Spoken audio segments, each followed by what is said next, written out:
I worked for a company called Wien Airlines, which was the primary airline in Alaska. They serviced all of Alaska at the time. And Wien's had a policy in early '64 that all of their pilots needed to be instrument rated. So I was in the process of getting my instrument rating, and we were IFR in the clouds, and anytime that you're on instruments, you're in contact with some form of ground control.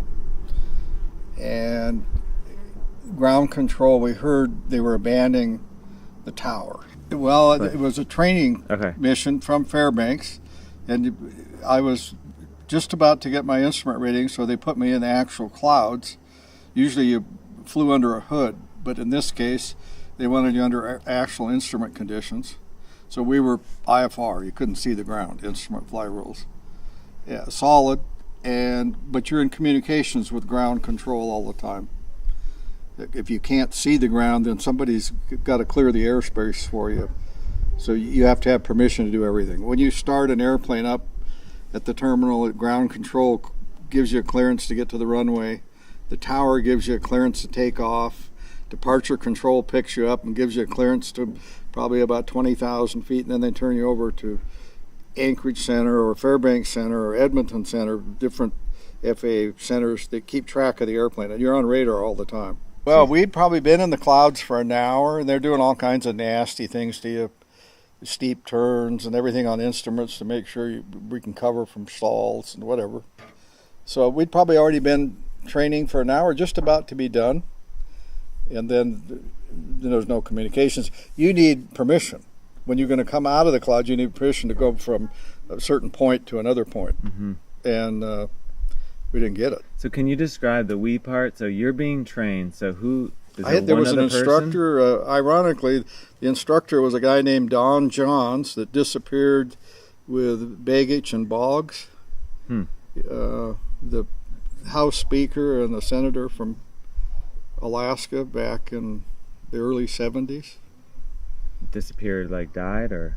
Well, they never found him. Okay.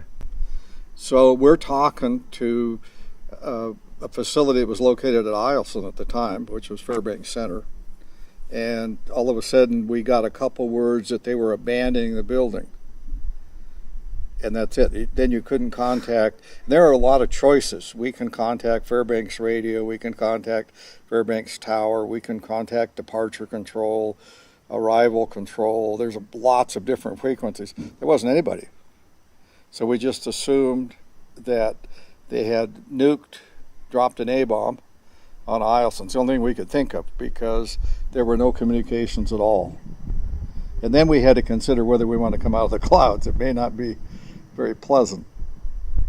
You had described at one point the feeling like you were going to have fighter jets on your We wings. expected if they bombed it, they probably sent fighters along with it. And I'd flown earlier on the dew line, so I was familiar with the Russian Bear bombers. They would approach the American lines testing our defenses, and we would see them quite often. So I expected to see Bear bombers or fighters or both.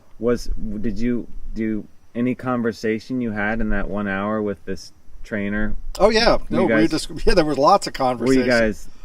We were trying to figure out what we were going to do. Well, do you go north or south? If there's a problem here, if they bombed Eielson, we better go north. Were you guys? I mean, it sounds like you really were. You scared? Oh yeah, we figured that this whole place was probably cooking. If it didn't cook, it was radiated. Yeah, it was a big, supposedly the Russians and the atomic bomb was a big deal. Kind of the end of that, but we couldn't imagine what else would knock all the communications out. And you said Eielson was your main point of communication, but in reality, did that mean the backups had also gone down, or was that just the only opportunity? No, all the backups, everything. We couldn't talk to anybody. So you knew that not only Eielson was down, but some of it was at Wainwright, and some of it was at Eielson. And it was. Well, everybody left all the buildings, so they figured they were going to come down. We probably came out at 7:30 or something, so it was kind of at Eielson. Dusky. No, we were actually north of Fairbanks, 100 miles probably when we came out. Okay. But no lights. No lights from the city of Fairbanks, no lights from the airport, no lights. Normally you could see lights, even in those days, but it had knocked all the power out. So was at that moment, at what point did you kind of put it together that it would be an earthquake, or you just thought power went out at that point?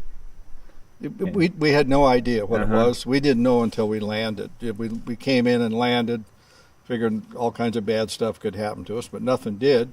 And then we were immediately put in another airplane to fly Anchorage, Cordova, Valdez, so we took off immediately and went to those destinations, and they were on fire, and it was nasty then. Wow. So within probably an hour of landing, we loaded up and took off. And under what? Just being a pilot that could help the state? It was a charter, the federal government, Corps of Engineers. Yeah, when we finally came out of the clouds, it was getting dark. It was probably 9 or 9:30. So, and then we just crawled in another airplane and took off to report on, because there were no communications in any of these places.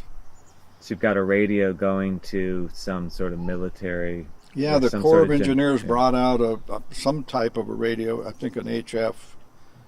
And the other guy, one of us would fly and one would work the radio. And it didn't always work all that wonderful. But so you spent a lot of time with this guy in some pretty extraordinary... Spent all night. Yeah. Yeah, we got to watch Valdez, which was burning, big fire and black smoke. And that night you stayed, you said, down Whittier, Anchorage, or where did you... Yeah, we flew in Fairbanks to Anchorage. Did not land because the runway was in bad shape. And then Whittier, and then cut over to Valdez. Valdez was, a fire, nasty, there was debris everywhere, lit up by the fires. And then Cordova, there weren't many lights, but you could see that it had gone dry. Where the boats docked, there wasn't any water. It was all mud. Tsunami. The water had all left. Yeah. And there were places you could see where it had come back and gone way up mountains. Get in a canyon, and it might go 1,000, 1,500 feet up and knock all the timber down. So when you were flying it, when did you finish your job of that night, I guess, and where did you land? We probably got back in Fairbanks early morning. Okay. Do you have to refuel during all that then? No, we had 6 hours of fuel on board, and we used it all. Did you ever have light during that flight to see other effects? Like you were talking about, hard to imagine how much you're talking about middle of the night to early morning. Did you see any tsunami effects? Or you could, because when we got on the coast it was clear. So you could see where the trees were down. It looked like they'd gone in and clear cut the timber.